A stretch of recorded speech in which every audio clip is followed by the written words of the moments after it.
After watching episode 116 of Super, I wanted to take a deeper look at the character of Kefla, or more specifically, Kale and Caulifla, since they've been eliminated. Both of these characters have been very controversial in Dragon Ball community, and that's really no lie, but is it for the right reasons? Is she as bad as maybe some people say she is? Well, when I analyze characters, I look for specific things such as backstory, abilities, personality, and most importantly, character growth and how well they're executed altogether. I really do think these things are essential in creating a decently rounded character, since it really gives a character life and traits that maybe some other characters don't. So, with this in mind, let's see what both Kale and Khalifa possess, and see if we're really right on the money with this. We can make an exception for the category of backstory, as Dragon Ball characters usually don't require, or really they don't have any significant backstory, or they don't have any backstory available. But however, it is important to note that both of these characters, both Kale and Khalifa, are Saiyans. This is going to play an important role later on, but I don't necessarily think these characters need very much in-depth stuff on who they are. Next, we're going to look at personality. In my opinion, Khalifa is probably the worst of the two Saiyans because she has a very punkish and immature attitude, which, don't worry, I will get into later on, but she does have some respect and admiration for her quote-unquote protege, which is Kale.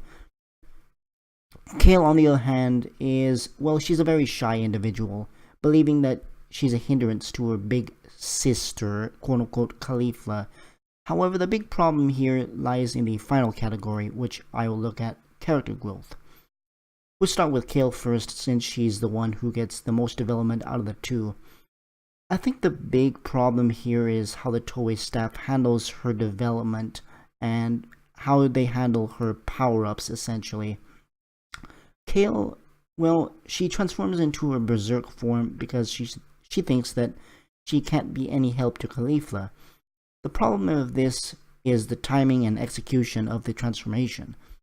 She attempts to go berserk when distraught over Khalifa, but I feel like there's really no weight to the transformations.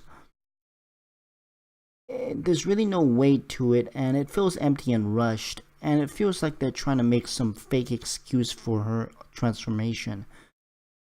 Now, Khalifa, I think, is the worst of the two because she really doesn't get any character development, and the only character development she gets is with Kale, believing that if they work together, they'll become the number one in all the universes. The problem here is that her attitude, it doesn't really play along with this, and how that plays into the fight with Goku is the most important thing. It stems back to her punkish attitude. When meeting Goku, Khalifa wants him to teach her how to become Super Saiyan Blue so that she could, beat him up. It's even worse than when both Kale and Khalifa together think they can beat up Goku no matter if it's red or blue form. It doesn't matter. This feels like it's somewhat of an insult to the audience, especially when she comments lame or wimpy on Goku's key attacks in Super Saiyan God or Super Saiyan Blue. However, this is the part where I think their attitude towards Goku here actually makes sense, at least from their perspective. You see, from what they think, they believe that they can defeat Goku because he is only one Saiyan, and because they don't really know anything about Goku, they think that this is going to be pretty easily. They don't know what Goku has gone through, what Goku has achieved in his entire life, and they don't know what Goku has done to get to this point. But from their point of view, I think it's better for them to believe that they can achieve great things, and so that will lead into something hopefully better later on. But I do think it's better to keep them at Super Saiyan God level maximum.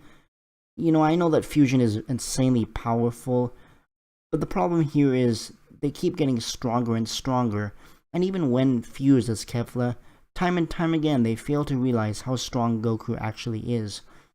Even at the end, when Kefla is defeated, Khalifa learned really nothing from the encounter.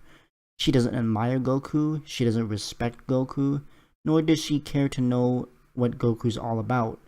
All she thinks she can do is wallop Goku, basically defeat him. She gets angry and there's really nothing there. It's gotten to the point where it's so bad that it actually felt like a relief when fans, including myself, saw that Kefla was eliminated by Goku. Take a look at Kaba, for example. Kaba's not a perfect guy, but he does respect his elders and he does respect other Saiyans, and I think Kaba is the good example of how you actually build a character and other older character relation.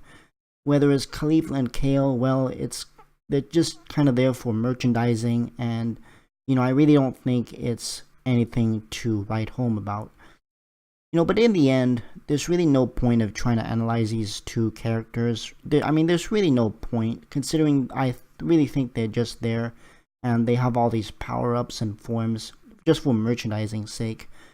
Kale and Caulifla are an interesting pair, since they are the first female Super Saiyans in the series, at least what's quote-unquote canon. Now, that word right there can be debated among several fans, but anyway, Toei at least tried to make some kind of effort in giving these two decent enough screen time. I know fans may be a little bit angry about this because they did give them more screen time than Vegito, but at least there's a little bit of character growth, at least between the two of them. This might change down the road, but nonetheless, these two will be both liked and hated, and that'll probably never change. So let me know what you guys think of Kale and Caulifla, and hopefully things will get better later on. Thank you all for watching, and like I always say, stay awesome everybody, and have a good one.